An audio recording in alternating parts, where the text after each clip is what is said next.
hands worked wonders, finding the sweet spot between pleasure and pain. As the massage continued, Liz switched to my arms, even popping each finger individually. It was a new experience, but Liz knew her craft. The massage extended to my forehead and temples, running her fingers through my beard, an absolute slice of heaven.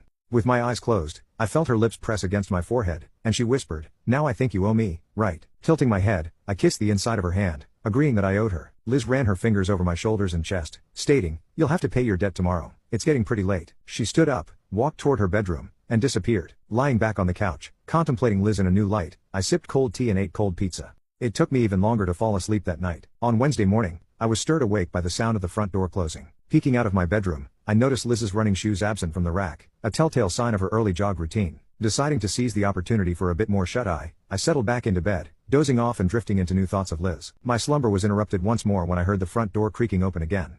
This time, Liz returned, breathing heavily and wrapped in layers of sweats and a jacket to fend off the brisk morning chill. Our location was prone to chilly mornings, and her bundled appearance attested to the need for warmth. Pulling her headphones out, she apologized, "Sorry, didn't mean to wake you up." "Oh, I've been in and out. Want me to balance the scales after a shower?" I offered. Liz closed her eyes, sighed, and nodded. "That sounds great. I get tense after running in the cold." Utilizing her shower time, I got a few things ready. Stripping my bed down to the mattress cover, sheets needed washing anyway, I laid out a beach towel, fetched some oils that had been intended for Nicole but were never used, and arranged them on my bedside table. Seated at the edge of my bed, I searched for relaxing music to set the mood. After some time, I heard the water turn off, and Liz emerged from her room in just a towel. Stepping back into the hallway, a hint of moisture clung to her neck, and her hair was wrapped up. "What are you setting up in here?" she inquired. "You upped the game last night. I don't want to be in debt forever," I explained. Raising an eyebrow, she responded, "Well, I'll be in just a few. Let me put some clothes on." A brief time later, I began playing soothing music from my computer and moved to the head of the bed as Liz entered wearing sweats and a sports bra.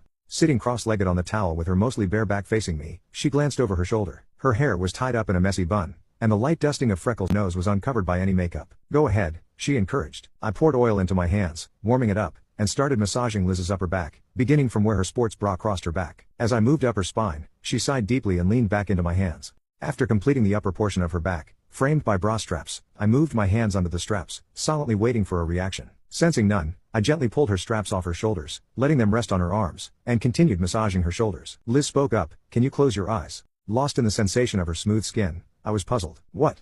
Close your eyes?" With closed eyes and hands still on her shoulders, I asked, "Okay, now what?" After a while, I felt her pulling her bra off past my hands. I sensed her shifting her weight and making adjustments. It felt like hours, my topless cousin so close while I waited in self-imposed darkness. "Okay, open up." Liz lay on her stomach on the towel she had pulled to the side, facing the head of the bed and turned toward me. "Bras just get in the way, right?" Nervousness tinged her voice, so I tried to reassure her. I laughed. "I don't mind at all. They do get in the way, that's for sure."